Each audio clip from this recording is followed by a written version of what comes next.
Hello again, and welcome to Winning with the Wrangler at Dick Powell's Leadership Corner, brought to you by Earth, Wind, Fire, Water Training and Development, where our passion is building leaders of today and tomorrow.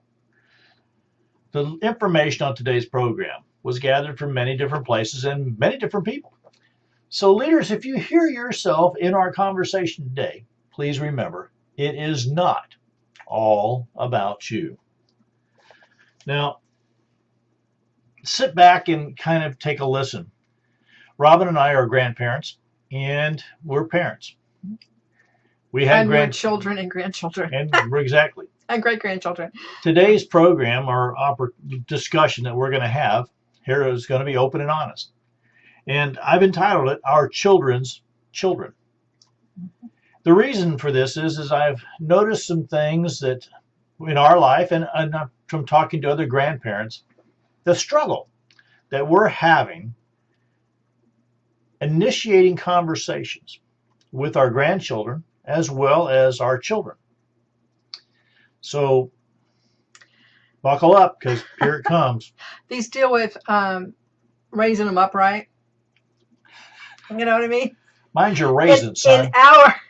In our perspective, raising them upright. I think Dick talked about this being our children's children, and my first comment was, "What about our parents' parents?" If we can go back 5 to 6 generations, because I had great grandparents when I was young. I did not. You did not. You sort of had all passed, but I did have great grandparents. But the question I really stipulated, and it kind of, I think their expectations. And their values, what they valued in young children, kind of formed us. And I will say one of the other differences is in Dick's family, children were to be seen and not heard, and they were told that, sit on the couch and be quiet. And in my family, the great expanded family, we were encouraged to talk, to have conversations, and to interact with all generations. I could always have those conversations if I was out in the garage with Grandpa and the men. This was 30 people. This is 30 people in a flat in Niagara Falls. Come on. It was crowded. It was happy. It was interesting. And there were all generations involved. Happy was not part of my world. And that is that's, again, a difference in Dick's family and my family. So here's the question that I really wrote down. What happens to grandparents when their children's children have such a different set of values? Well, I think I get to talk first. Okay. Yeah, man. Oh, I say that there's no notes on there. I like this way. I think everyone has a set of values, and at some point, everyone needs to distinguish and differentiate what their values are as opposed to someone else's values. So where, again, my family appreciated children, what they said, what they were talking about, how they were playing and all that, and paid attention to them and spoke with them. I can remember at 17 and a half, my aunt and uncle came down the first winter they came to Florida. And my uncle got up with me to sit with me and have breakfast at 6:30 in the morning. I thought he was out of his mind. First of all, I don't talk. No. Even at that point, before 2 cups of tea. I'm sorry. That part hasn't changed. And I was on such a schedule, I didn't have time to sit and talk. I had time to sit down, inhale a bowl of cereal, go brush my teeth, put my makeup on, get dressed, and catch a bus. So that was but I remembered as a young child up north, he always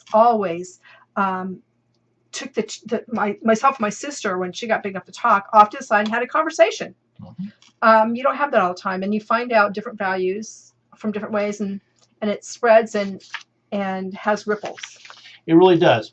One of the things that came up from talking to other granddads that I was out and about talking with, we were sitting around a table, and there was 6 of us, and some of these things came up there. It's where I took all my notes, by the way. Okay. And the one granddad said, I don't understand it. What these things?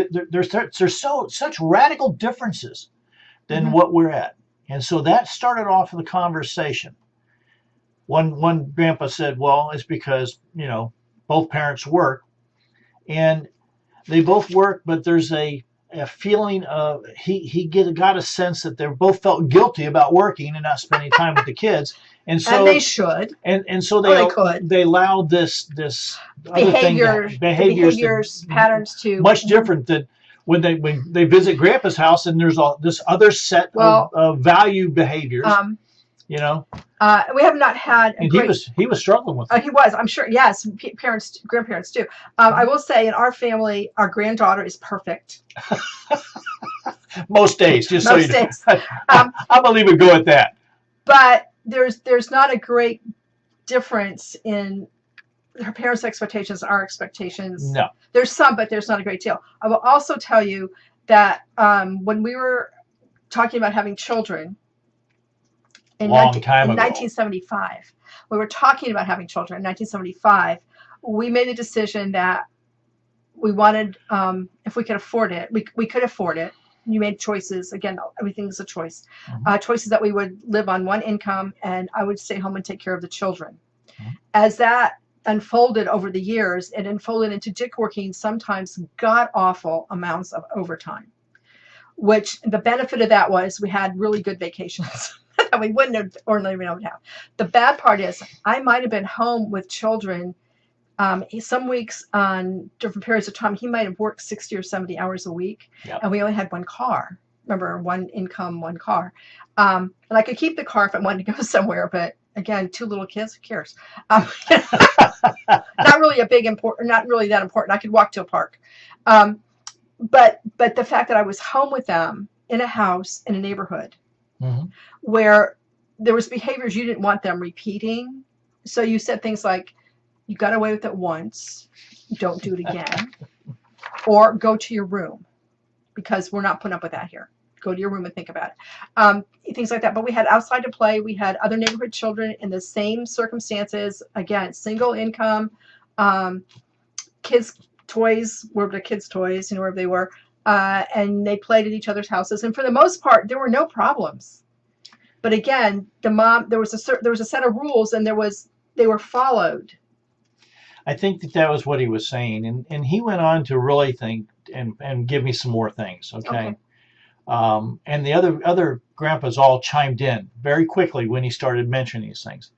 He talked about the parents trying to, make up for the time not spent with, and he said it seemed like to him that they either came in several different packages. Either they were a hovering, these helicopter parents, yeah. Or an overindulgent, which means that no matter what the kids actually made all the rules. He really kind of spent about 30 minutes on lack of moral guidance. Whoa. He said that it seemed like his grandchildren were receiving their moral guidance off of their video games and video tablets. And ouch. The lack of discipline that came with that, he just didn't really understand. But what he said was, or the question he really proposed to those other of us grandfathers, he said, let's talk about the relinquishing of responsibility. Wow. That's what started this whole piece. So they're saying that the responsibility for raising the children is with the caregivers? But theoretically, he was saying that the caregiver was a 5x7 pad. A tablet. That's what he was saying. Oh my! And that was the piece there that he was trying to really, and he was frustrated by it. And this mm-hmm. guy, very educated, engineer. Logical mind. Knew more about the computers than I will ever know. Knew how to do all those things that I don't know how to do, like fix the thing on the TV. I mean, come the remote, yeah. So it wasn't that he didn't understand computers. It wasn't that he thought they were terrible. He was just seeing that the moral guidance was coming from the tablet and not from the parents. From the parents. Okay. Well, we've seen, even in our children's lifetime, because more parents worked when our children were younger than when we were young, that are in home. At that time, there was a lot of home daycares. Right. And there was one next door. That then you had the rules and regulations of that set of that household. Or if your children at 2 years old now, they can go to preschools. Yeah. They take them at 2. So all of those things that your children learned at home, like what's right and wrong according to your values, are suddenly the right and wrong values of the school, and is that based on all the children or the teachers, or what's the foundation? So I think one of the first things that children must learn is, and we've heard this from children, mom has rules and dad has rules and grandma has rules and the other set of grandparents have rules, and when I'm at this person's house they have rules. So they learn to follow the rules at every house. And that may or may not be your rules. It just depends. So I think you need to be intentional. And at some point, Tom, you might want to take your child on a vacation. What does that look like if you have not spent more than 2 hours an evening with your child, to suddenly be with them 24/7 for 2 weeks? I'm wondering, vacation-wise, everything is different. How that works. I don't know if it works. But so children need to set. And then women need to be talked about. Like Dick said, we have rules here. They're not really strict, and they're not the same rules our children had, because we're the grandparents now. Most of them are. But they're pretty good. Like, you're not gonna come in my house and destroy my stuff. First and foremost, you learn, and that was not hard because she had the same rules everywhere else. But again, there are little things. Whose responsibility is it? That's what he was trying to say. And I want to know, are those rules written down so when the children can read from kindergarten frequently? Are they written down where they can read them? I don't know. I'll have to ask.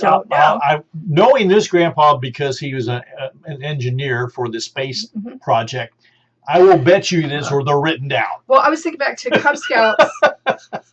Cub Scouts, where we had we started having den meetings. We had den rules, and I ran day camps for 3 years.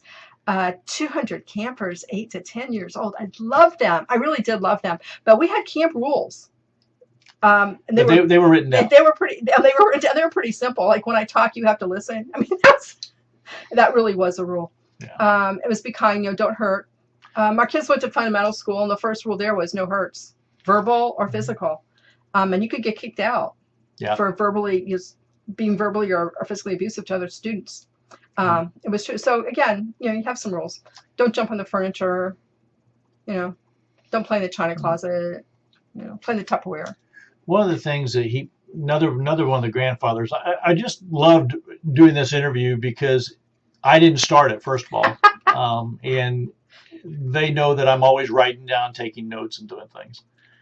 But another one of the grandfathers brought up this thing of an educational delusion, and what he meant by that it seemed like the more education that our children received, the less that they really understood values and morals. Right.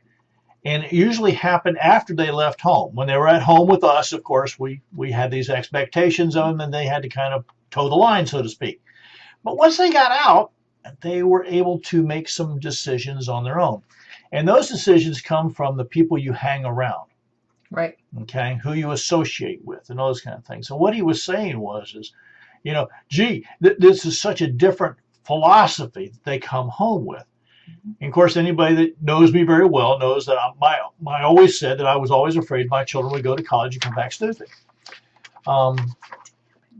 It's just a fear. Well, because at that point in time, the more educated people we had met weren't really very bright. They might have had a diploma. They weren't happy people either. But they didn't know how to make common kinds of decisions like we would make. I know how many people that, I know a lot of people, let me put it this way.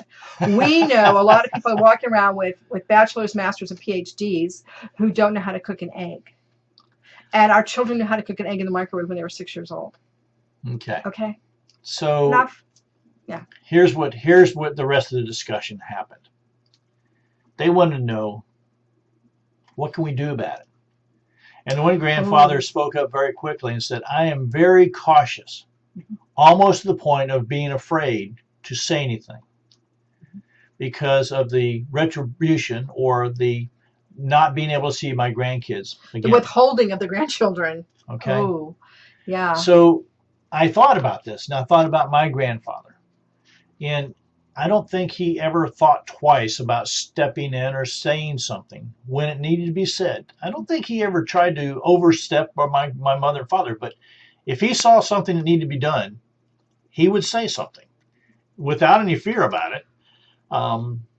Okay. And I know my grandparents did that. I know more instances probably that my grandmother stepped in. Mm-hmm. And that would be more about the relationship between my sister and I, or my cousins, right, siblings, and stuff like that. About those kinds of relationships, to her daughters in this case, you need to watch out for blah blah blah blah blah. And with me and my sister, it was don't send Susan shopping with Robin because Robin tells her what to buy. She bosses her around.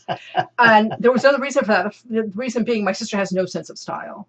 And she needed to be told what to get. I'm sorry. But that kind of worked itself out because we got married and she got a driver's license and took herself shopping. So, but little things like that. And I don't know, probably happened over time. And I wasn't aware because I was a child and it wasn't done when I was in earshot.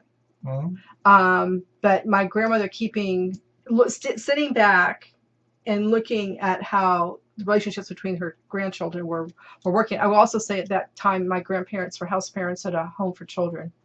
So they probably had some courses and were looking at everything a little differently because they had boys 14 to 18 years old that they were responsible for. So let's take a look at these are some things that came out of that discussion. Goody. Of things we could do, okay, we as grandparents. And well, the biggest one that came out of it is we could learn to listen. Yeah, I know, that's a tough one.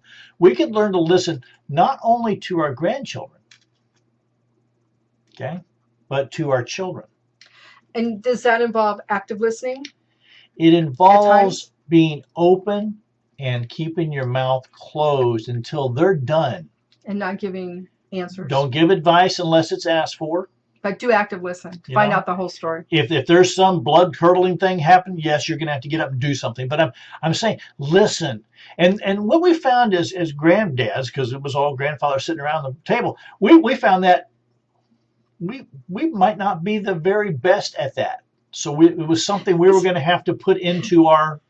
It's commonly a skill we all need to work on. And we were going to have to be more intentional about it. So I find myself really just sitting and listening to our granddaughter, not asking her a bunch of questions, not interrogating her, but just listening. Okay, and the other part of that is not reacting. Well, and that was really the second part on here. It's really hard. Calming our reactions. Don't go like this. I think that that's not good. As grandparents, or if you're a leader and you've been around for a long time, you're probably a fixer. And fixers have this uncanny ability to hear a problem, see a situation, come up with a solution, and immediately let it flow out your mouth. It's so hard to bite my tongue. And as grandparents, we need to learn how to be a calming reaction. Remember that sometimes our grandchildren are going to say things to us to see if they get a reaction that they didn't get from their parents or someone else. Our daughter, at a very young age, would start telling a story. And it took us a while to figure this out. So we're at the dinner table, she's telling a story, and she'd tell us something, and she'd stop and look at us. And somewhere along the line, she was looking to see if we believed her up to that point, because somewhere she deviated from the real story into the fictional story. And we had to get pretty good at saying, at this point, you started lying. Yeah, but it's more fun that way. It made a better story. Okay. So be aware. Make sure that you're getting the truth and that you know when they're lying. One of the granddads came up with something that I thought was very important. He said that we need to encourage the thought process of teaching about money and how money works, and about earning, saving, and spending. And then another grandfather pointed up and said, and teaching delayed gratification. I sat there and I thought to myself, these are things that I totally believe in. And here was 5 grandpas from, believe me, all different walks. Boy, we have diverse. a real different background. Okay. And we were all saying the same pieces. This thing about money. And one thing that just drives me nuts is they think money is just here. Oh, because it's on a credit card. I was thinking one of the things is so often we use very, very, very little cash. Yeah. I very little cash. Up to the point where if I go to Aldi's, I have to make sure I have quarters in the car. And I almost ran out last week. But we lose little cash. So children aren't learning about those pennies, nickels, and dimes and quarters that we learned about. They only know about the credit card and the debit card. Yeah. So because you don't have a physical connection with money, it's going to be difficult. So it's But that teach was you how to read a bank statement, I guess. Yeah, that was a big one. Profit and loss, whatever. Another big one that came up over and over was share nutritional and physical lifestyles. Yeah. You know, the one grandfather said, he said when his kids were small and going to McDonald's to get a Happy Meal was a once a month, once a 6 months. Treat. It was like on your birthday, and it wasn't every week. Right. And it wasn't or going 2 or to 3 times a week. Fast food every night for dinner. And he Yeah. said when the kids, his grandkids come to his house, they kind of don't understand that grandma's going to cook all 3 meals. And so what she's been doing is she's been incorporating them in the kitchen, showing them how helping him cook. To do things. And what goes together. And so that's this nutritional and lifestyle. And he's limiting the amount of time that they're on their tablets when their head is at their home. Right. To go outside and play. What Walk a on the weird grass, thing go around that the is. block, ride your bike. So the next one, I really thought that I really have books and things that they can read. Oh, their level, their interest. Have them available out on the table, somewhere on a bookshelf. You can still go to the public library and check out have books. things they can read. Right. That came from my tree trimming friend who owns an arborist company. Okay. He climbs trees for a living. Mm-hmm. He said, make sure they have books to read. Good guy. I will also inject in here that our granddaughter is reading the World Book Encyclopedia. She's 7. And every once in a while we're doing something here and she'll say, oh, I read all about that in the encyclopedia, and she'll tell you all the background about something. You just have to go, wow, excuse me? Really? But that's her interest. Her interests are very varied. She does read books. She's been reading books for 2 years, and she's beyond the board books. So don't buy her 7-year-old books anymore because she's beyond them, which makes it interesting to try to find. The one grandfather said that his grandchildren got into their back closet and found all the old board games. And they spent the entire weekend playing board games, non-electric things. Mm-hmm. And he said it was so exciting to watch their eyes play these board games and figure them out. We had to, for a couple of years ago, we were playing Cootie. After Cootie, I had to go buy a new one. Cootie, because we were drawing pictures, so we didn't have the game. Anyway, Cootie after holiday meals, because it's a fast game and everybody can play it. Again, those are simple things that became semi-traditional. It's 3 or 4 times a year. But again, to have the board games available. And I think at church, the summer camp program, certain times of the day they play board games. They can have their pads and tablets certain times of the day for short periods of time. Right. And then they go back in the backpacks and it's board games, and they have a PlayStation there and all that kinds of cool stuff too. But they are, again, they're at a summer camp. Some of those children are there from 6:30 in the morning until about 5:30 or 6 o'clock at night. They are 4 days a week off doing God knows what, swimming and things like that, I know, but all kinds of activities. But it's a schedule, and they have things, so they're learning board games. And there must be a rise in Monopoly, because everywhere we go has its own version now. Yeah, I just thought it was such a great thing. This came up. Learning how to play nicely together. One of the granddads came up. He said, this thing about listening, he says, I want to take this a little further. He really wrote down big notes for me.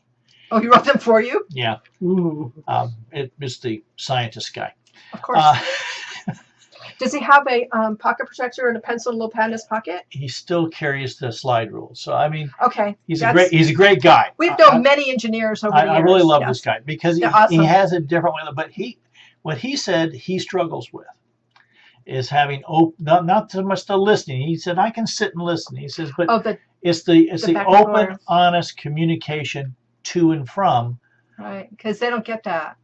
He said because it's usually they come and sit down and just start, and that's nonstop, and there's no you're not answering back. Right. At home they don't get any of that, so they come to your world, and it's just like download, kid.